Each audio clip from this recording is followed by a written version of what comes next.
nagluto na po tortang talong guys. Oh. Paso ang nanay guys. Ganun talaga.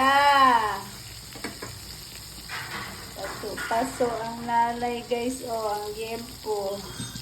Direta nagluto sa gawa sa kusina guys. Kaya para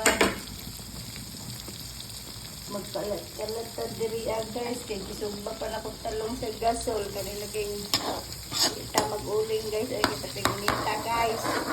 Guys, nabuo na guys. Ito ko gusto na puan guys. Kailangan nyo na isugba. Katong way mga uling. Pwede rin ninyo isugba sa gasol. Kamukha to kong gibuhat. Muna na siya. Tortang talong. Ang nanay. Ang request sa anak, buhaton jod. Kumanak mukaon. Kami guys, tig-isa rin yun akong ulam kay cameraman. Research code, ilabay. Kailangan dyan hinot doon. Dili ta healing dato guys. Kaya yung sa pa, basta sayangon ni mong grasya.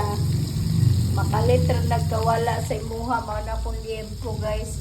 Crispy na tayo niya. Mao niya po tortang talong guys. Daw. Daghan na ako nagmatika guys. Guys. Double ulog na nito. Ganahan na ng gamay kay matika guys. Katong gipagprituhan ako sa liempo. Gipagprituhan na lang po na ako dari sa kong tortang talong. So, syempre, ang pasyon ni Sheila Reyes karon guys is sais.